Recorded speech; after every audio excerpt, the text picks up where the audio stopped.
और हमारे आसपास अभी कोई आत्मा या स्पिरिट है तो हमारे गैजेट्स पर हमें अपने यहाँ पर होने का संकेत दो। पहला सवाल पूछने पर ईएमएफ मीटर और मोशन सेंसर में कोई लाइट तो ब्लिंक नहीं हुई, लेकिन उन तीनों को ऐसा लगा जैसे कोई पायल पहनकर उनके आसपास चल रहा है। पायल की आवाज तो मुझे भी आई, लेकिन हमारे गैजेट्स पर तो कोई भी सिग्नल ही नहीं मिल रहा। कोई बात नहीं, लेकिन साउंड तो कैमरा से कैप्चर हो ही गई है। ये भी एक सबूत है कि यहाँ पर कुछ तो है। अरे लेकिन ऑडियंस कैसे भरोसा करेगी? ऑडियंस तो सिर्फ उस पर ही भरोसा करेगी ना जो उन्हें दिखाई देगा। गैजेट्स पर साइन मिलने बहुत जरूरी है। निकेतन ने फिर से सवाल किया।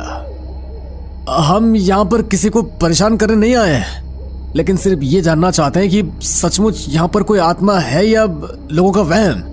इसलिए अगर कोई आत्मा यहाँ पर है तो हमें अपने होने का सबूत दो। इस बार भी दोनों गैजेट्स पर कोई साइन नहीं मिला, लेकिन निकेतन को लगा जैसे उसकी गर्दन के पास कोई जोर जोर से सांस ले रहा है। उसे लगा शायद कशिश है, इसलिए वो बोला, अरे क्या कर रही हो कशिश? जरा दूर होकर खड़े हो ना। क्या? लेकिन मैं तो तुम्हारे पास खड़ी ही नहीं हूँ, मैं तो कैमरा चेक कर रही हूँ। निकेतन की गर्दन पर पड़ने वाली वो सांसें और तेज हो गई।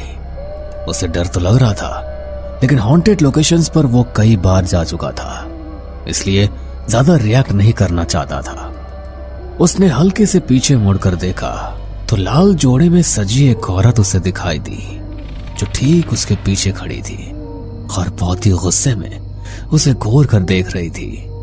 अरे तुम क्या कर रहे हो निकेतन? कैमरे में देखो ना। जैसे ही कशिश ने निकेतन को आवाज दी, वो औरत निकेतन के सामने से कहीं गायब हो गई। निकेतन ने हिम्मत करके कैमरा की तरफ देखा तो उसका पूरा शरीर पसीने से भीगा हुआ था। अरे भाई क्या हो गया तुझे? इतनी